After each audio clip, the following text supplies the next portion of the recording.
Let's go ahead and get started with some technology experimentation today. It's all in the theme, the focus of the course, that we experiment with technology. When it works, it's great, and when it doesn't, it's also kind of great as well. From last week where we left off, we were talking about, at a very high level, what does modern graphics hardware look like? And this doesn't really answer the question, but it gives you, I think, a little bit of a logical framework to operate out of, which is, what are the main tasks that the modern graphics hardware has been designed to do effectively, efficiently, and then we can kind of connect that to underlying microarchitectural details. I don't think we have to know all the aspects of this. We did it at a very high level on Thursday, and just to kind of reiterate that, there's this input stage. You'll hear the term like vertex processing, or just geometry processing, or geometry shading, or vertex shading. It's all referring to roughly the same thing, which is we get this abstract representation of points in space as an input, three-dimensional points as input to our rendering pipeline. Then there is this step where we determine, given 3 points that we can compose a triangle out of, how do we fill in that triangle? What parts of the triangle corresponding ultimately to pixels on a display should be turned on, which ones should be turned off, what shade should they be? That term's referred to as rasterization, kind of just shading in general, you hear referring to that term. We talked very briefly on Thursday as we kind of walked through the history of graphics about this concept of texturing, which is, your pixel doesn't have to be just red, green, or blue, or some combination thereof. It could be based on some pre-calculated, pre-stored image that you then kind of treat as a wrapping paper and wrap to the individual geometry there. That's the texture stage. We then have more than just one triangle in isolation. That's what happens in that fragment processing or fragment shading stage. It's kind of generic here, but the idea being is you have this one particular triangle, you had some other prior triangle, or just multiple triangles, of course, and you're determining how to best combine those results to get the resulting pixel that will be stored on the display. You can't look at this and predict that this would be the output. It's just meant to show that, yes, you've rendered this triangle. It may not be all that you see at the end because there's other stuff in the scene as well. That is the so-called logical rendering pipeline. And then architecturally, it tends to correspond to multiple, potentially programmable hardware pipeline stages. So we use both terms, and they're valid, or use the same term both ways, and it's valid both ways. A logical pipeline, like a processing pipeline, a set of tasks that have to get done, from input points corresponding to spots in space, these vertices, to output pixels on a display. That's a logical pipeline. And then underneath the hood, there's the actual hardware pipelines of the type you learn about in a digital logic or computer architecture type of course. And we'll be implementing both. So in terms of modern graphics hardware, what it is ultimately composed of, it tends to be parallel hardware implementations of that logical rendering pipeline. So it is parallel pipelines of that pipeline. So there do tend to be, in the 381 sense of the word, fairly deep, usually floating point pipelines to do the actual arithmetic required for these tasks. Deep is relative, not as deep as modern CPUs, but deeper than your 381 processor at least.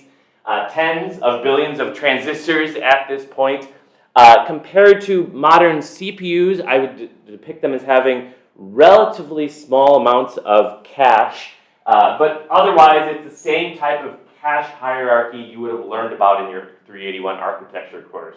Remember hearing about L1 and L2 cache? Is that vaguely familiar? I was kind of looking around the room for vague head nods of familiarity with the concept of L1 cache.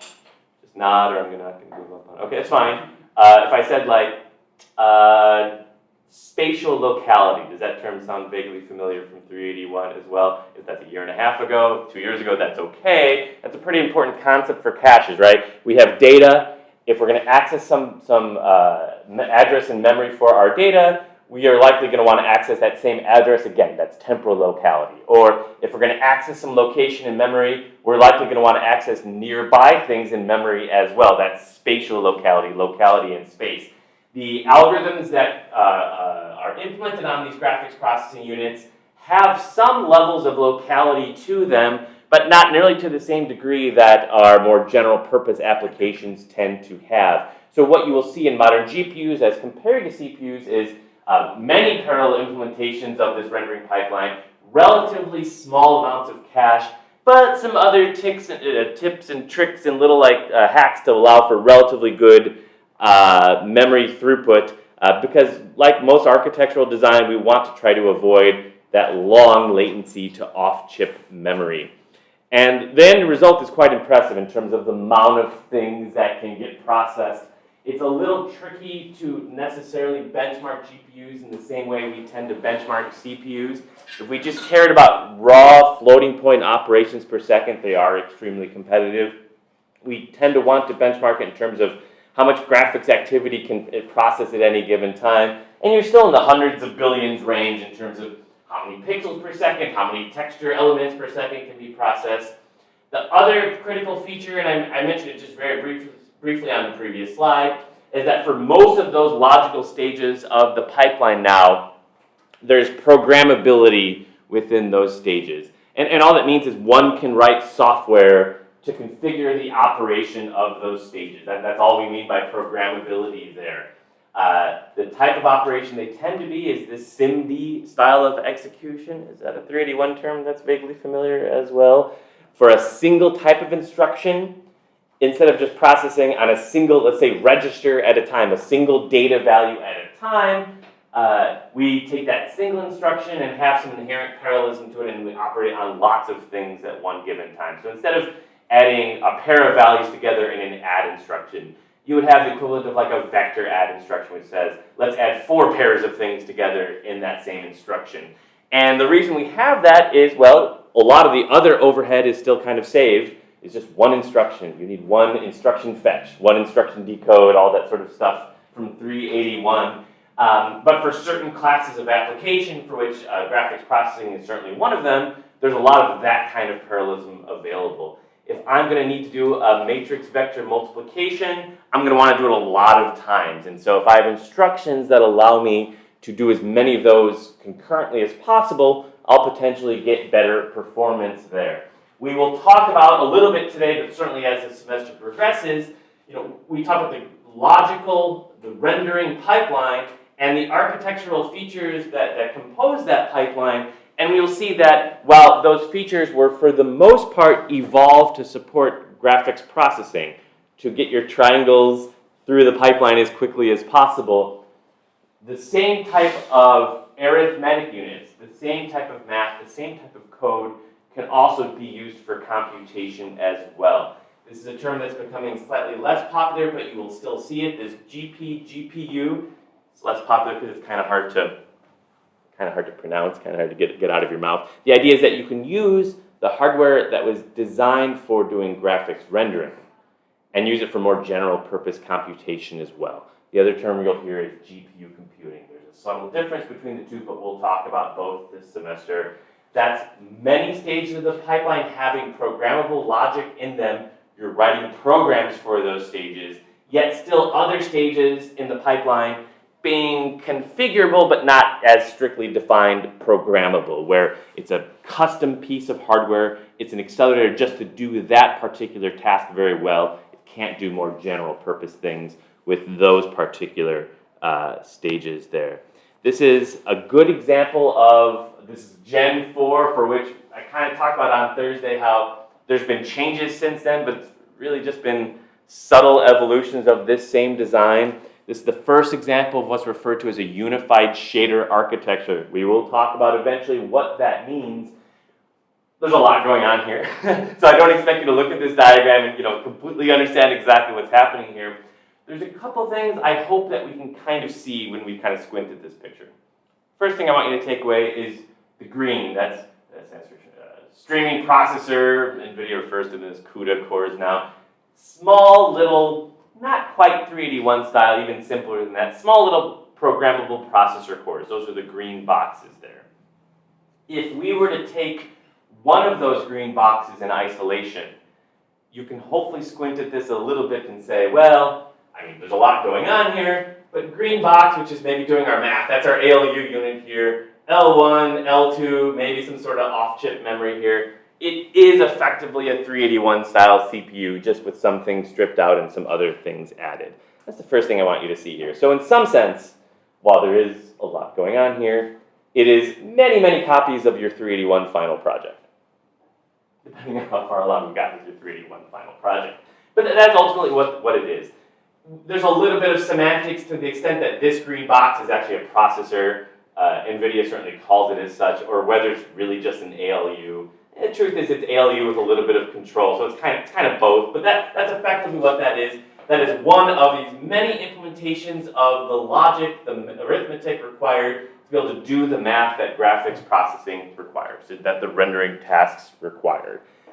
Other takeaway, and again, I'm not saying this is obvious and you should have been able to obviously look at this and see it. So this is just what I see when I look at this, is that for any of these generations, starting certainly with this year and going beyond 2007, when you look at this, you can also map this to the logical rendering pipeline as well, which again was this, from geometry through to display.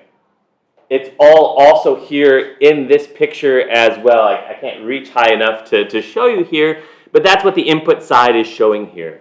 We don't see the rest of the system. There's a CPU somewhere else in the system that's sending that geometry over, but somebody is passing that geometry over and saying, here's all the vertex values I want to assemble into triangles and get processed.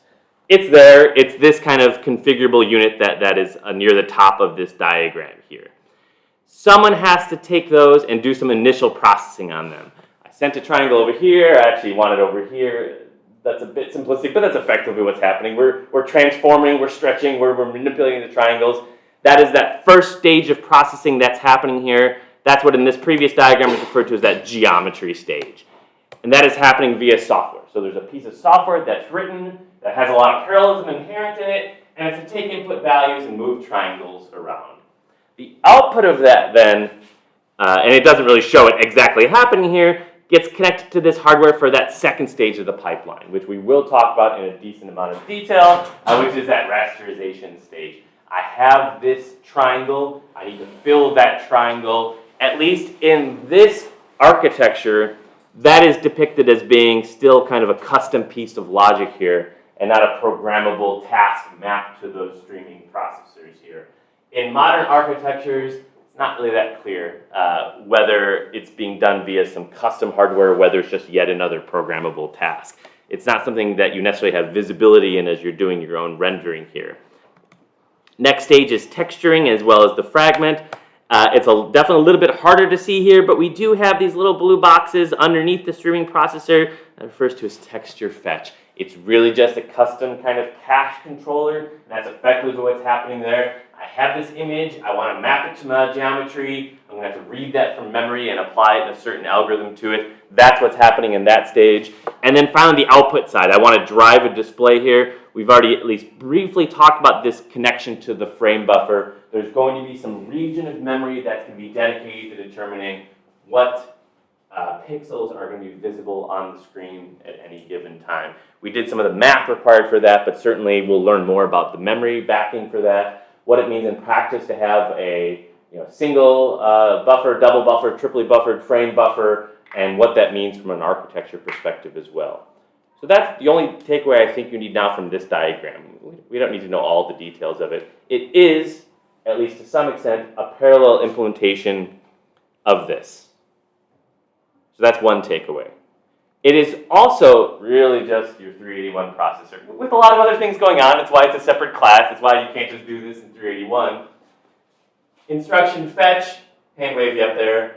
Execution stage, as well as the register stage. You don't see them, but they're there. Memory stage, write back stage. It is still that basic set of processes. It doesn't change from what you would have learned and hopefully still have some familiarity with in 381. Questions about this architecture? Yeah, sure. What are the SPs called? Say it again. What were the SPs? Well, back in this generation, they were referred to as streaming processors. Okay. The concept that was very much in vogue at the time was referred to as stream processing. The idea that you have these processors that just take data and it's kind of just part of a pipeline, and it doesn't have much state. I take data, I do some transformation to it, I spit it back out. All processors ultimately do that, right? They just have a register file or some other register storage to store the intermediate result. Right. Nowadays, if you were to look at an equivalent architecture, and the equivalent 2023 architecture is still just this, with just a whole bunch more of these. It's measured in the thousands now, so you can't really even see them all in one diagram. But it's the same architecture. They're referred to as CUDA cores. Okay. You'll see that term. But it's the same concept, and it's effectively the same exact thing going on there.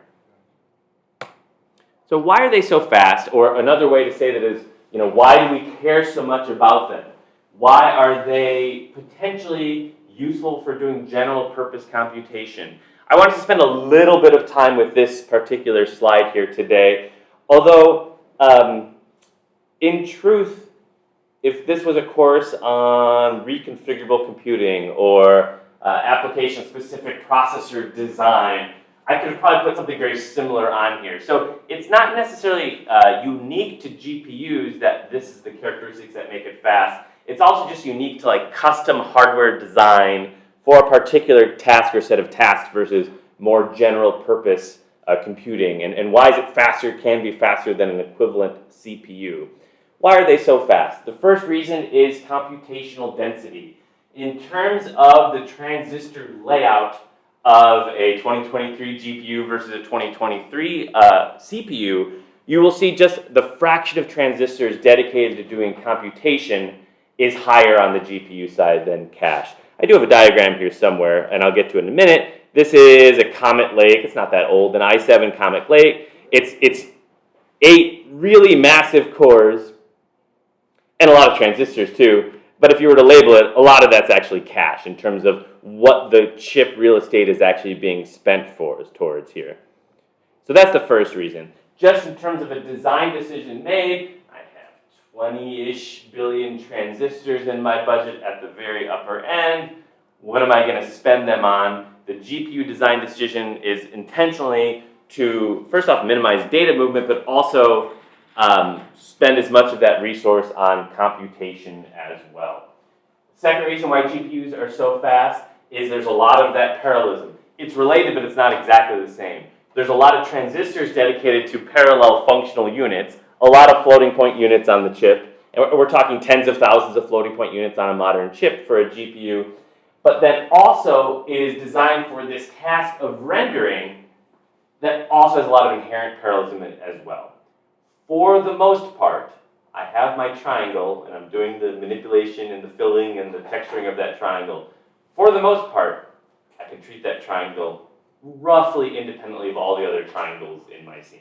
And I'm going to have tens of millions of triangles in my scene. That gives me as much parallelism as I need to take advantage of all those parallel functional units we have there. So you can think of the first reason being more of a VLSI or design decision reason. This is more like an algorithmic or software reason. We have the parallelism available to us to take advantage of all that computational density. Third reason is specialization.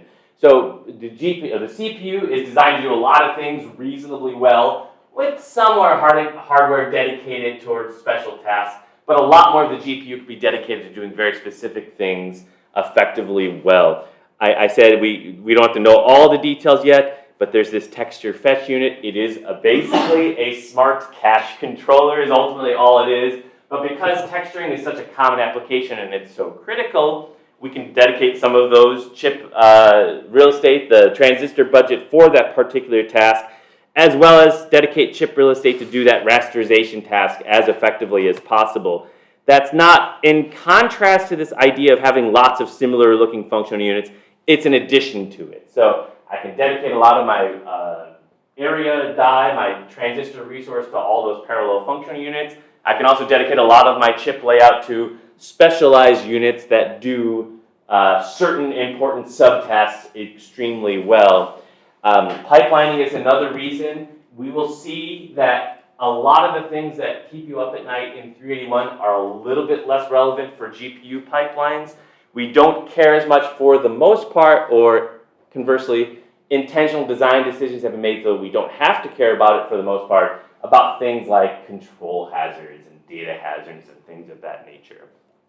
You don't have to worry about read before write errors and things like that, and having jump instructions that really hurt your performance.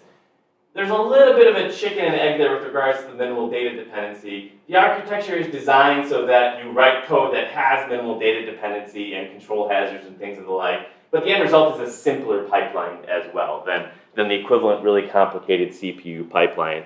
And then finally, I mentioned that the caches can potentially be smaller, and it goes to that first point as well, but the locality is pretty well understood for rendering.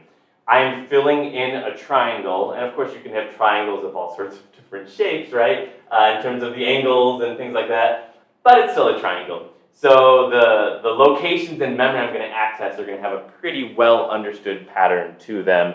If I have this texture element I want to read to fill in the triangle, I'm very likely going to want to fill in the ones around it, both kind of in the X, Y, potentially Z dimension as well. So there's that kind of well-defined, pretty well-constrained locality here.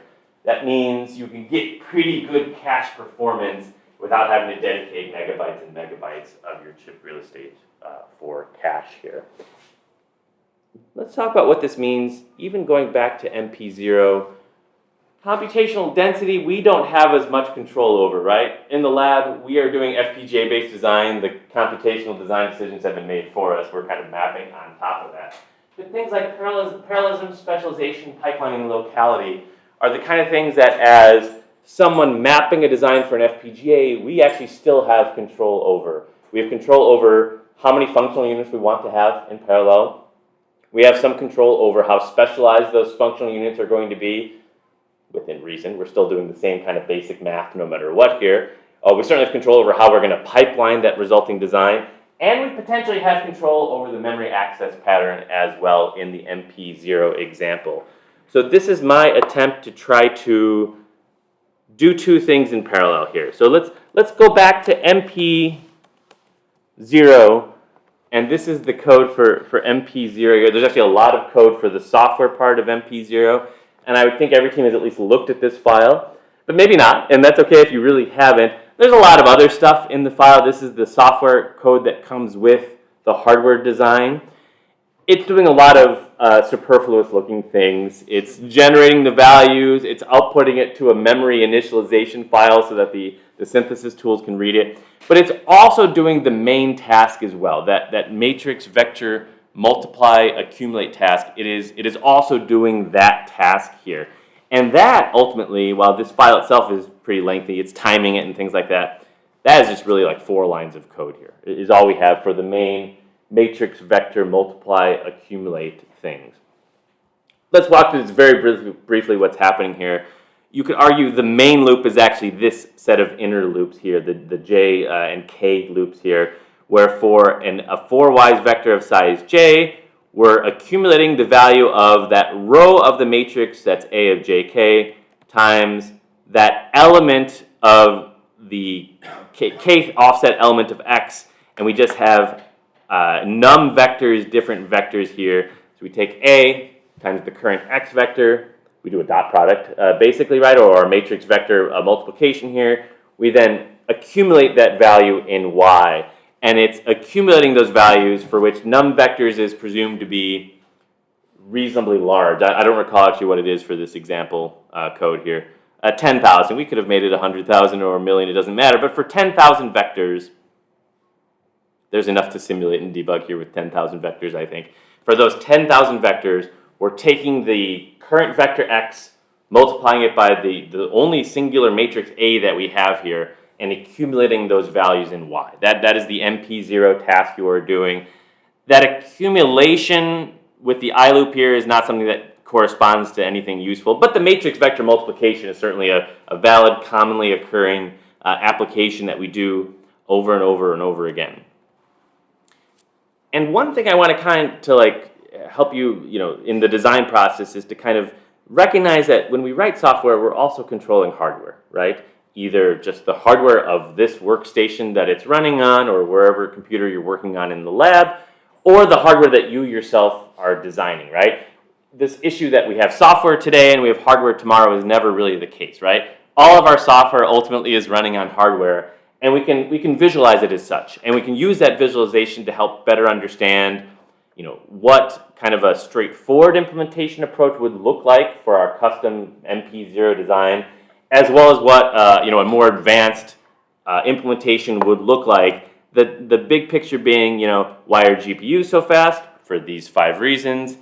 ignoring computational density for now, we don't have control over the transistor layout. For those bottom 4 reasons there, that's the same 4 reasons why your MP0 design can also be fast, right? So we can take advantage of the same things that GPUs can take advantage of and wind up with a reasonably fast MP0 design. But in order to do that, I think it is necessary to understand, looking at this software, what does this mean from kind of a logical flow of operations here? I'm going to try to see if we can get this to work in terms of the camera's view in class here. Humor me for a second. Okay, we have the view there. Those of you only watching this on YouTube are going to be horribly disappointed, but I think everyone's here in class today. I'm going to try to go back and forth. It's going to be a little bit tricky. So we have in that code that main inner loop, right, where we're taking a value of x, this vector of x, or at least the current value from that vector of x, and we're multiplying it by that row in A, and we're accumulating that value into y. And when you're thinking about the software, I don't want you to think of it as this completely separate thing from the resulting hardware. We can write and we can visualize what does that software mean from a hardware perspective. There's always a couple different ways we can do it. I want you to start to get into this mode. When I mention, please write things out, this is the kind of thing I'm talking about. Draw first, code second. I say it, but it's meaningless until I kind of show you what I mean by that. In terms of what that means in practice, going back to our code briefly again, this main loop where we have the x, I don't know how well it's going to work. We have the x, and we have the a values here. Ultimately, that's some sort of processor that has to read the value of x, that has to read the value of a, put them somewhere, do that multiplication, and do that addition. What does that mean in practice? I'm losing the plot here a little bit with all the technology. I'll do my best, if it fails, it fails here. You can first think about that in terms of drawing it and then worrying about the code as what would it look like as a state machine design? And when in doubt this semester about anything you're working on, draw out a state machine. It's never the wrong answer for how to implement something. There's different tools one could use for drawing a state machine. There's, of course, many different levels of detail you can provide for that state machine. What the right level is for you really depends on how comfortable you start to get in converting state machines to resulting VHDL or Verilog code. I think we can start with a pretty high level kind of human readable state machine where we know that we definitely want to load x. Load x value. And that circle there is meant to be a state in our state machine, and something is going to have to do that. So just by saying that we have a state that says load x value, that doesn't exactly answer the question of how we do that, but it does turn out that if you define this behaviorally in your VHDL, the synthesis tools are actually pretty good at determining what that means from an underlying hardware perspective. Let's look at both kind of in parallel here. Let me get a second sheet of paper, right? We're going to want to load that x value. Well, what does it mean to load an x value? What do you need to have in your design to be able to load an x value? It's a few different things. Place to put it. We need a place to put it. Where would you put it? Based on your knowledge of architecture and design so far through your undergraduate curriculum here, where would x wind up getting put? Memory or register? Let's say both, right? We do know, this is kind of a given, I think, as part of the spec for this, that ultimately or initially you have memory. Where in that memory there's this value for A. I will keep trying to adjust this if this isn't super legible here. We'll do our best. We have our memory location, somewhere stored in memory for A, somewhere for all these particular x values here, and there has to be some sort of logic that takes, in memory, that takes some sort of address, and we're not really writing to memory at all in this example, it's entirely just reading from memory for the MP0 example, that takes some address and returns some value. That address logic has to go somewhere. For now, We'll draw it as kind of an amorphous cloud of doom. This is our address generation logic. There has to be a base address for X. There has to then be some offset to that base address for X. As we design our state machine, what the tools we use for synthesis of state machines tend to be, they're bad at a lot of things, but what they tend to be pretty good at is taking a state machine determination of calculate X address and generating this kind of logic for you. If I forced you to, you could generate that logic yourself. Well, I need a series of muxes and then an adder that takes the base and determines what kind of offset for, what is it, J and K for that particular vector here. You could do that at that level. You generally do not have to, though. We just need to recognize that as part of the states that we're controlling the system with, there's going to be some control signals generated in this logic here, and it's going to correspond to an address for memory here. So to go back to your answer to my prior question, there has to be a memory. Ultimately, there has to be some sort of registers. Registers. In 381, 281, we spent a lot of time focusing on, we have a 32-bit, 32-entry register file, and register 0 is always 0, and you have all this decoders, encoders, all that stuff going on, all these muxes. There's nothing wrong with any of that. It's a good thing to learn, I think. I think, though, we could trust our tools in VHDL to have some logic that looks effectively like X value, however that's defined, is equal to mem read out, whatever that is in your design. That one line of VHDL is going to effectively give you what I would call this second cloud here, which would be your register control logic. Now, there's nothing magic here. Ultimately, you're going to have to specify a complete state machine that determines based on input conditions what the next state should be, and it should terminate and do all those nice things the state machine needs to do. But you generally, at least in this course, do not need to micro-optimize things like control logic at that level or register file design.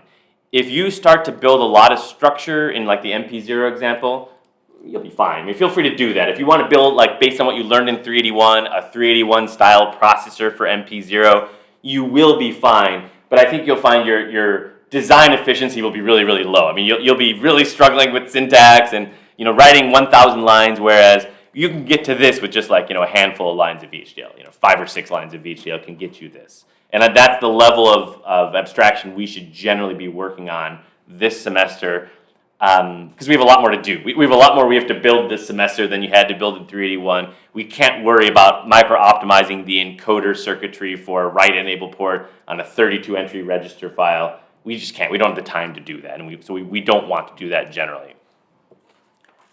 Load X value. There's no one right answer here. What should we do next in our state machine? I think you would have trouble seeing it, but we can go back to the code here briefly. Very briefly. I could have printed it out. That would have made it easier. We've loaded the X value. What else do we have to do? We have to load the A value. Absolutely. I think you turned off the projector. I sure did. You have to take my word for it that everything is going smoothly. Well, the nice thing is, I think I can explain. I'm not going to use the dry erase board. I'm not going to be able to capture that right now. You can review the video after that. We load the X value. All I did is I drew a second node and said, let's then load the A value as well. And in terms of the logic required for that, there really isn't any additional logic in terms of what that looks like from our data flow architecture view of the system.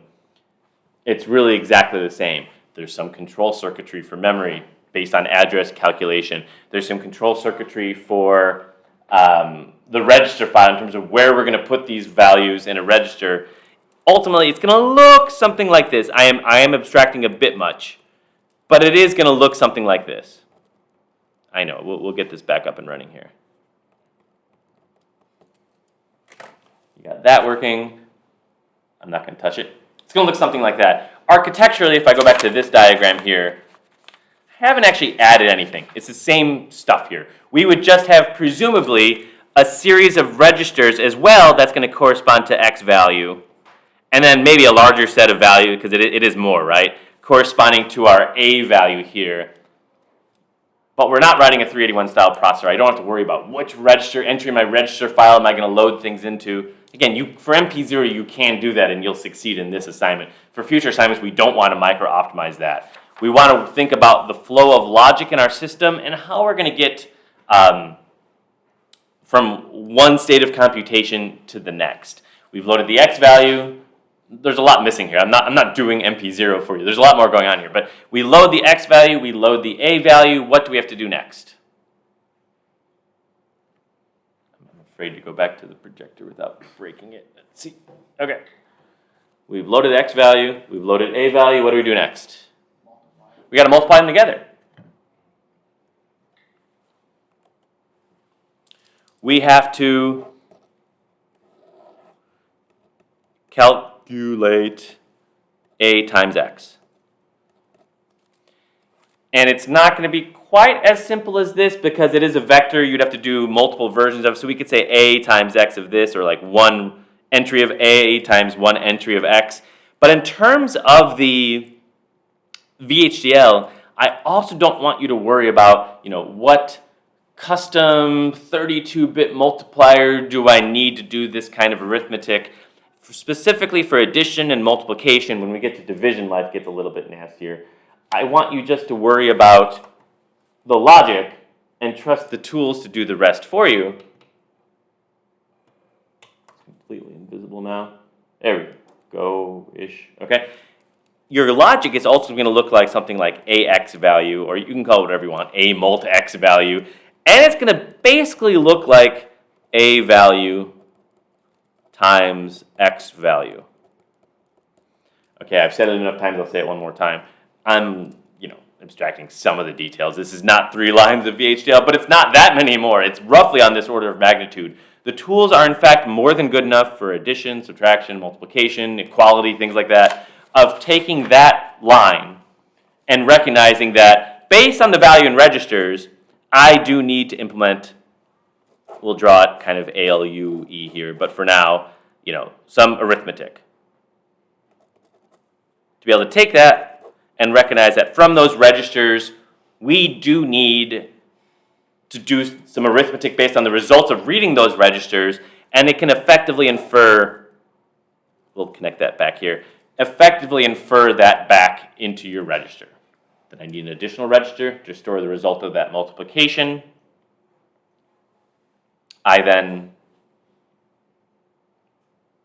will infer a multiplier of the appropriate size, and you don't need to worry. And I said it was recommended not to do this. I downright require that you don't do anything more than just a behavioral multiplier in your MP0 code. The multiplication operation should be one line in your MP0 code. I know you may have built a multiplier in 381 and there's really cool designs out there. You don't need to do that. We're doing modern FPGA-based design. There are multipliers built into the FPGA fabric. They're more efficient than something you'd be able to build. We should just use those as opposed to trying to make our own. We calculated A times X. What do we need to do next? We definitely have to add it.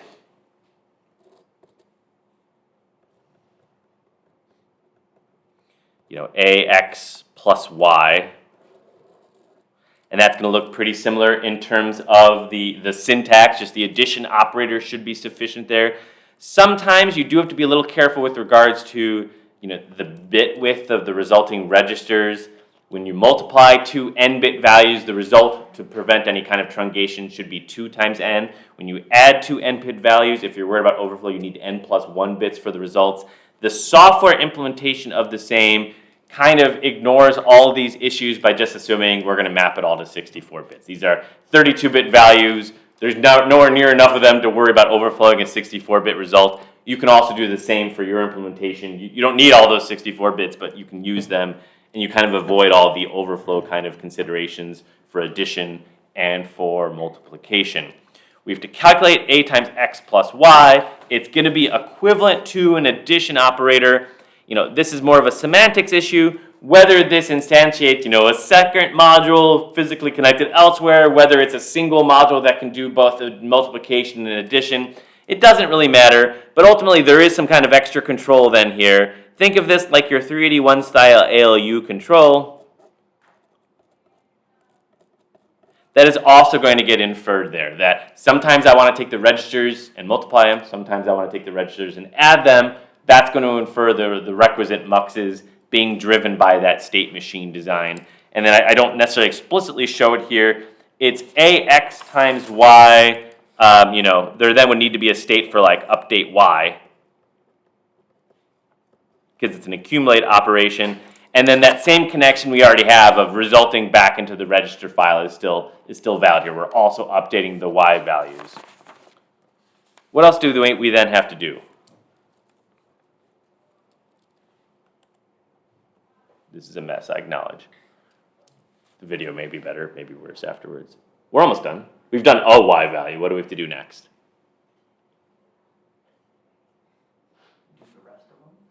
We do have to do the rest of them. In terms of, how this gets mapped to, you can think of it in terms of assembly code, in terms of the resulting workstation microprocessor it's running on. We've done Y for value of A and a value of X. What do we have to do to determine how to do the rest of them?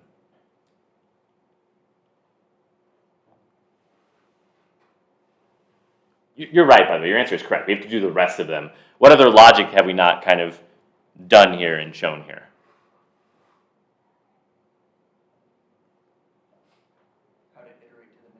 Yeah, we have to do something with ij and k. Whether you decide to call it ij and k in your design or not, I think it's probably safe to still refer to things as ij and k, but there would then need to be, depending on how you implement this, here it's going to look a little different for each team, at least I hope it does. There has to be some logic for, update that innermost loop, update k, potentially update j, potentially update I. It's never that clear, never that obvious when you're doing a state machine based design as this would result in, how many things you should combine into one state versus doing things in multiple states and kind of splitting it up further. It's an art form less, than a science. So whatever you can code and what you can debug and what you can read and what you can explain is the good answer for, should this be one big state or should this be multiple states? There's trade-offs in terms of the critical path. The trade-off is basically, how messy are these clouds that get inferred there? How slow does the design wind up running? But it's not obvious at first blush, it should be 15 states versus 12 states versus 11. So go with what makes sense to you. Try to limit yourself, I would say, to one if statement per state in your state machine, because each of these would potentially have an if statement associated with them. If k is equal to 4, we actually have to reset k equals 0 and then set to this state. If j equals 4, then we have to reset j equals 0 and then update I to be this. So technically, there's branches associated with this, that if we update k and we don't need to update I or j, we can go straight there. If we update j, it's like our for loops. We either continue in the for loop or we break out of the for loop. If we update j and we don't need to update I, we can go to that load the next x value. Only then if we update I, there is actually still a branch here, because when we update I, one of two things would have to happen here. We either keep going to the next x value, or there's some sort of logic that tells us done. And that is pretty well defined for what it means to be done in MP0. It's also easy to get that off by one iteration as you code it. So if your logic and your results look really, really close, I would check for that next. But that is how I want you to think about MP0 in terms of how you're designing. I recommend a state machine, because it's going to be more than this, but not that much more than this. It's going to be not 1, 2, 3, 4, 5, 6, 7, 8, 9 lines of code, but it's going to be on the order of, 36 lines of code or 45. It's going to be that. It's not meant to be hundreds and hundreds of lines of code. For MP0, you can get away with it. Design it however you want. You'll be just fine for MP0. As we jump into MP1, our design cycles are so limited, how much time you have to work on these.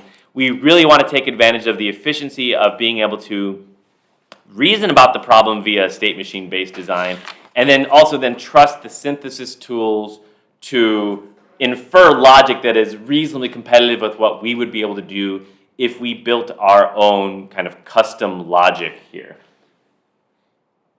So let's go back to the source code one more time. So we have something that works, I think, and that was my recommendation. I stand by that. Get a version that works. Give each other a high five. Decide whether you want to work on it anymore or not. It's optional.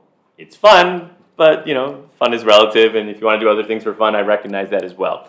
Once you have that working, I would call that the scalar state machine processor implementation version of it. Then I want you to come back to this slide, okay? And not maybe the first point necessarily, but the last 4 bullet points here, which is I have this design that has potentially these features. How do I refactor what I'm doing so that I can actually get some performance benefit out of them? Both parallelism, specialization, pipelining, and we'll talk a little bit about locality, but maybe those middle 3 are the ones we can get to today here. Specialization.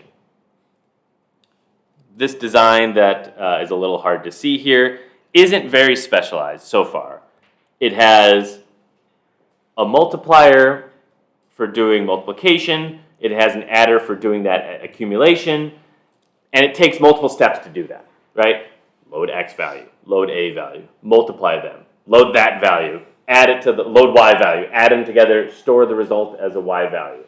There's some opportunity for specialization here in recognizing that, I'll try to bring it up one more time, we don't need to build a processor to do arbitrary sets of multiplications followed by arbitrary sets of additions and accumulations here, right? That's a 381 processor that can do all sorts of combinations of that. For our 480, 580 style processor here, we can be a lot more specialized.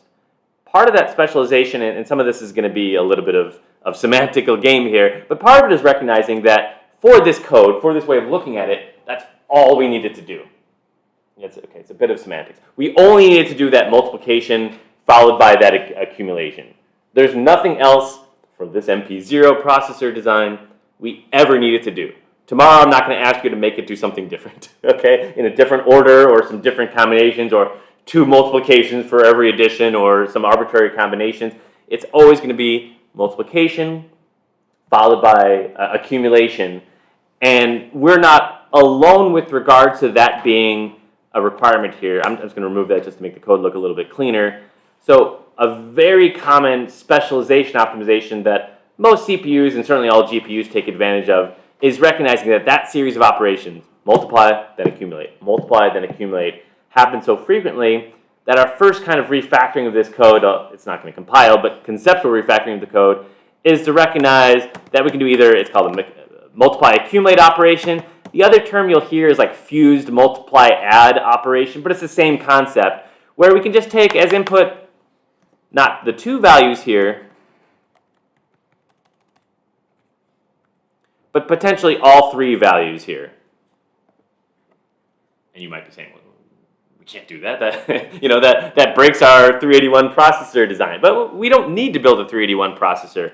Going back to this diagram here, we designed one that, by nature of how we set up the problem here, looks like a 381 processor. At least you can squint at it, it kind of looks like it, right? Memory, register file, execution unit, write back stage, all the rest. We just don't write back to memory for this example here.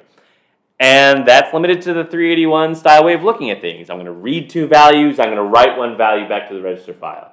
But outside of some extreme situations, there's nothing preventing us from having another line here, right? Having a 3rd value that we're reading from the register file at any one given time. Now, maybe if it was 33 values, there might be some limitations, but reading 3 values versus reading 2 values, at least it's a trade-off that we can explore in our design. We built a 381 style ALU that can sometimes do multiplication, sometimes do addition based on a control signal, but we don't need to do sometimes multiplication, sometimes addition. We really always need to do multiply and accumulate. So the first kind of specialization optimization, again, this code won't compile, but conceptually it compiles at least, would be to replace that y plus equals statement with an equivalent fused multiply add kind of logic here. I can't change it in my C code without using some ugly compiler intrinsics for assembly, but conceptually that's what's happening here, or what could happen in your design. Don't worry about being separate states. Recognize that we only need the one kind of operation. Load y, load a, load x, multiply, accumulate, write the result back in. There's lots of other opportunities for specialization when talking about graphical rendering in general. For MP0, there really isn't that much else going on. I mean, so that might be the limit of what we could potentially do for specialization here. What about parallelism? Parallelism is a topic that you learn a little bit about in prior courses. It becomes a little bit more relevant in this course. What opportunities for parallelism are there in this design?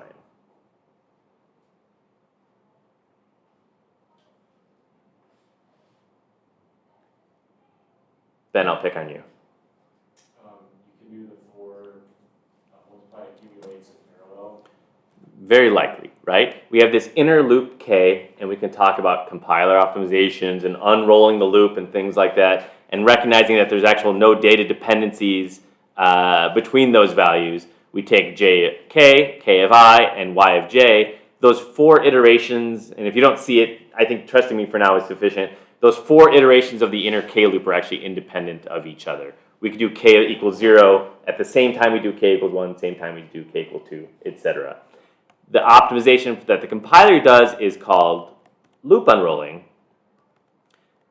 Conceptually, again, in our kind of hacked together C code way of doing things, it would be the equivalent of taking the body of that loop and copying it so that we then have four versions of that loop body. If K went to 0 to N, where N was arbitrary, there's probably a limit on the type of unrolling that would make sense here. When K equals 4, that's a pretty reasonable upper limit. Going back to our diagram here, we can't really see it, but the idea would be that instead of just having this unit that can do a multiply accumulate operation now, what's really stopping us from having a unit, I'm going to try to draw it as best I can, just on the output side, that is doing four parallel multiply accumulate units at the same time. They're separate from each other. Why stop at one? Why not do four? Whether that's parallelization, pipelining, or specialization actually depends on how you implement it. All are valid here. We could pipeline those fuse, multiply, accumulate operations because they're independent from each other, so a straightforward pipeline would work. We could specialize it. We could build then effectively, I mean, this is going to start to look ugly. We could build a specialized, we could call it a vector fuse, multiply, accumulate operator and equivalent instruction. This is no longer valid C code, but conceptually what we have here is we would be basically doing it saying, hey, give me one instruction or one ALU here, one arithmetic unit that does four of these things in parallel, given this much register input that we have here. Or you could just have four of the separate units in parallel. That's roughly the same. Either four that happen to operate in parallel or one that does four things in parallel is effectively the same thing from a hardware perspective. Is there anything else we could do?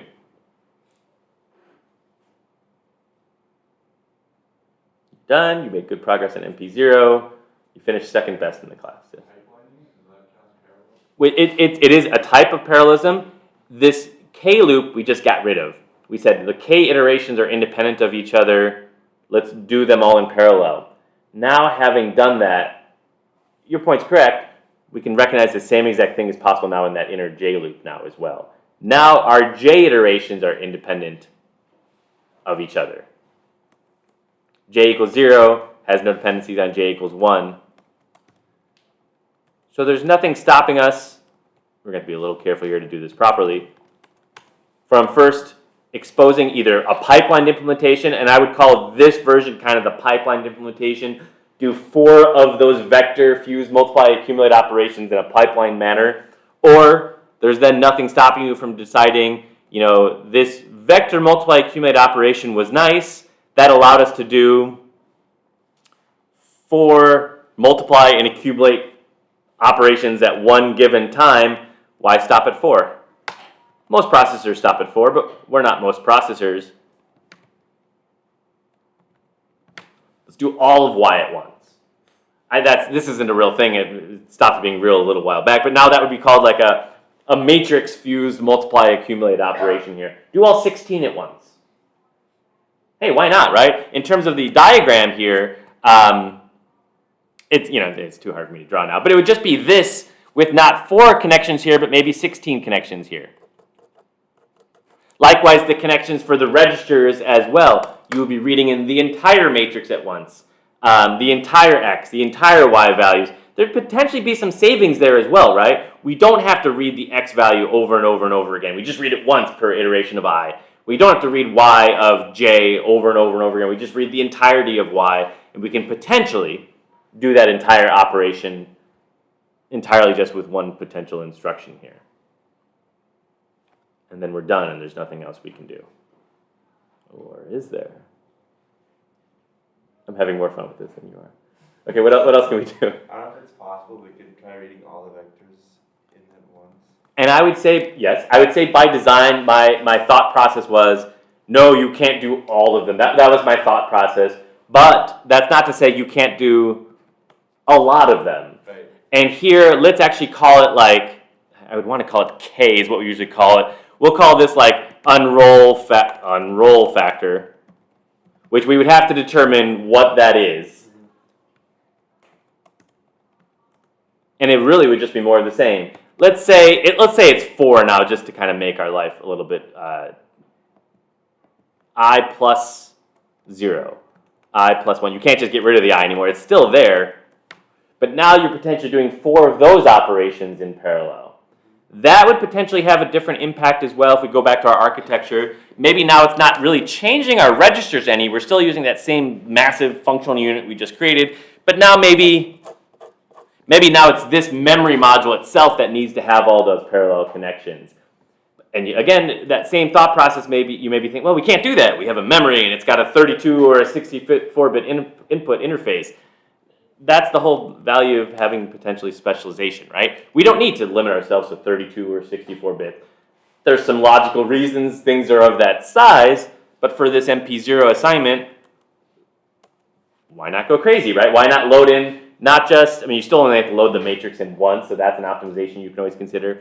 Why limit ourselves to loading in a single X and Y vector? Why not load them, multiple times in parallel here? We have to be a little bit careful. With pipelining, it's still not an issue for this optimization. We have to be a little bit careful with the parallelization here because there is a bit of a dependency still here, but there's lots of ways one can still take multiple parallel values and accumulate them via a heavily pipelined approach and get a pretty reasonable output here. And there's no limit to 4. Design it so that 4 is an input in your design. You decide what you want that to be. Try it. Try 32. Try 64. See how much memory you can get off the device at any one given point in time. See how much you can potentially parallelize it or at least heavily pipeline it. And if you're looking to see like how fast you can make this go, that's probably the kind of design that's going to make the most sense here. To specialize it, to potentially pipeline it, and to expose as much parallelism as possible. But having said that, I'll reiterate one final time before we are done here today. This version is perfectly fine. This is 100%. Good job, gold star version. Get that working. Then, if you're interested in looking in how do I make this design faster as just kind of a fun exercise to kind of see how much you can push the tools, push your teammates and so forth, see what you can do with regards to that. That assumption of what these components look like, you can start with your 381 style assumptions, but then be prepared to kind of relax those assumptions so that you feel you can do more things in parallel than what would otherwise be possible. Questions about why are GPUs so fast? Okay. A lot more I want to cover today, but everyone looks over it, so I'm over it as well. Let's leave things here for today.